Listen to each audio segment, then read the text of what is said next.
Hey guys, I wanted to create this series to kind of educate everybody in the background. I get a lot of questions, the same questions over and over again.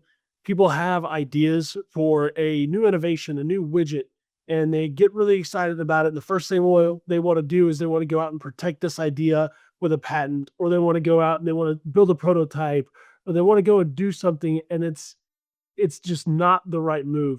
So you have an idea, you have inspiration, you have an innovation. Now what? First question is, does anybody else in the world want this? Find out what problems you're solving. Take the time, write them down, identify the problems and the pain points that people would have with this solution, and write what we call a problem solution state. So identify the pain points that your innovation solves. And oftentimes, these are pain points that you would have. These are pain points that from your own frustrations. Maybe it's something that you wanted to be able to write down on, take notes on your desk. And you have an innovation that you want to create a desk that's made of a whiteboard or made of paper that you can write on, right? Your pain points are valid, that has value, right? Write a solution statement to pair with that to say, this is how we are solving these problems. This helps you to flesh out this idea and think about how you can present this to other people, because the next step that you're going to go through is you're going to find somebody else that wants to buy this product. Now, I'm not saying go to social media and post, hey, I have this idea, or you create some kind of, AI generated image and you post it on Facebook and you say, buy my idea for $1 million. That's not how you want to do it. You want to avoid that at all costs. Social media is not the place to validate an idea. You're going to get a lot of haters. You're going to get a lot of spam. You're going to get a lot of things that you just don't want to mess with. But talk to people within your circle. See if you can sell this idea to somebody, even if it's for $1, whatever it is. Get somebody to pay you a deposit. Get them to give you something and say, yes, I want your innovation. I want your widget. I want your thing. Here's some money. Go and make it. Now, avoid family and friends. Your mom does not count. You cannot take your innovation to your mom. She's going to buy whatever you sell. You want to get out there and find not just somebody that's willing to buy it, but you want to understand who is interested in this product, who's interested in the solution, who else has these pain points. It's going to educate you on the potential market for this widget and how big could potentially be. Some innovations, they're going to be very narrow in who their target market is. Say, for example, a product that the ideal customer would be United States presidents. Well, that is an incredibly narrow market. They have a lot of buying power, but you've probably got 3, maybe 4 people that you can potentially sell this product to at any one given time. Understanding the market and who would benefit from this product innovation is going to be the greatest asset that you have.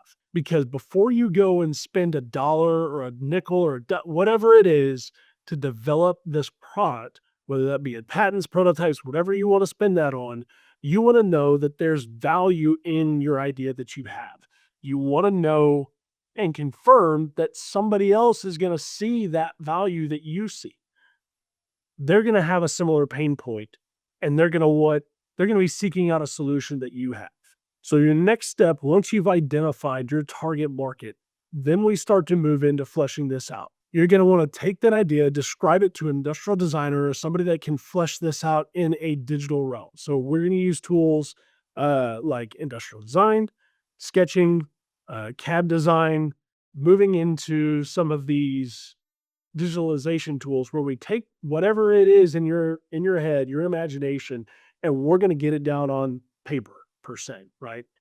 So this is generating 3D CAD models, this is doing some renderings, some sketches, because we want to make sure whoever it is that you're working with, whatever imagination you have in your mind, we want to get that represented in a digital way. So once we have it represented and we have it what we call virtualized, we can take that into prototyping and we can start building physical models. We can start testing. We can start producing something that you can hold in your hands and see how it feels. You can see how you react to it. If it's functioning the way you want it to, if it feels the way that you had imagined, if it's going to solve the problems in the same way or the same manner that you had imagined.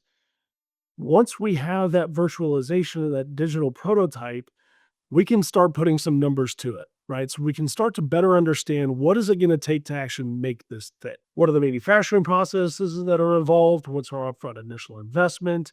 How do we actually put it together? What's our, how many are we actually going to need? In the first year, are we going to need 1,000 units or are we going to need 10? We need to gain an understanding. And early on in your innovation journey, I'll say, you're going to be running a series of experiments on your product or on your innovation. Every experiment that you're running is not to figure out how to make your product better, but how to better understand where it fits in the market and how you can actually cater to those same people that you were trying to sell it to before, those same people that have those pain points that you've had. Throughout these experiments, we're going to start building out the idea of what we call a buyer persona, or better yet, an ideal buyer persona. So if you think of your target market as a physical archery target, right? The classic target, you have a bullseye and you get the rings on the outside. The ideal buyer persona is a description of the one individual that is the perfect buyer for your product, right? They are the bullseye that you were targeting. So that bullseye, we need to know, how old are they? How much money do they make? Are they educated? What kind of education do they have? What's their background? Where did they grow up? Did they grow up in a particular area, a region, a country, or a culture that would make them want to buy this product or maybe use the product more often than somebody in a different culture? Are there age demographics or even gender demographics that maybe skew one way or another? So as we continue on with these experiments, we start to gain a better, clearer picture of our potential market, our ideal buyer persona, what the actual product of the widget is going to look like, what it's going to feel like, smell like, how it's going to function, all these different types of things. We move closer and closer into the prototyping stage where we will eventually land on a functional prototype. We're going to build the one unit of this widget that works, walks, talks, and smells like it's supposed to. This one unit, because it's made one, right, it's gonna be rather expensive, right? That's your upfront initial investment, but you want to make sure that it's done right. You are the innovator. You're the one with the imagination, and you're the one that has likely got some of these pain points. So when you get this prototype that you get to use and test and validate, it needs to solve these pain points for you in the same way that you had originally imagined. If it doesn't feel right, if it doesn't function right, that's when you need to go back to the drawing board and say, okay, we need to do this again. Because if it doesn't work the way that the innovator initially intended, then it's probably not going to appeal to the ideal buyer persona and the target market the way that they would want it to, right? It's not going to solve their pain points any better than it's going to solve yours with you being the innovator. A lot of people get sticker shock from the prototype itself. They think, well, the prototype cost is thousands of dollars. I can't sell these for thousands of dollars and make money. Don't worry about the prototype cost. The prototype cost is high because you're only building one. When you start to scale with manufacturing, meaning you're buying more and more units, you get volume reduction because things are repeatable. You start to get into automation. Traditionally speaking, when products are launched, they follow a very predictable curve. So that curve is what they call the product adoption curve, and it's actually been researched and studied numerous times. You can Google it very easily and see the traditional bell curve.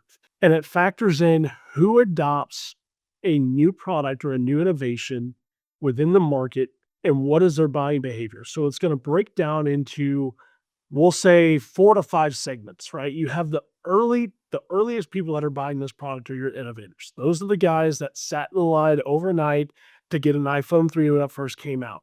The bonus to the innovator segment is they don't balk at price pressures. They're willing to pay a little bit higher price for a product to be the first ones to get it. So when you look at your prototype and the high cost there, your innovator segment is your opportunity to self-fund or bootstrap your innovation early on.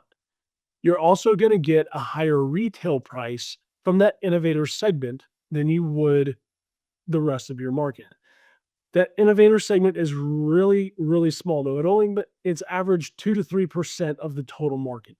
Once you get through that innovator segment and you start selling to what they consider the early majority or early adopters, these are the ones where they're a little more price sensitive. You're going to have to be willing to give some deals and things like that, but you're also going to get into higher volumes. So now instead of selling 2.5% of your product, you're selling 15% of your product, right? So that may mean the difference between selling 200 units and 15,000 units, right?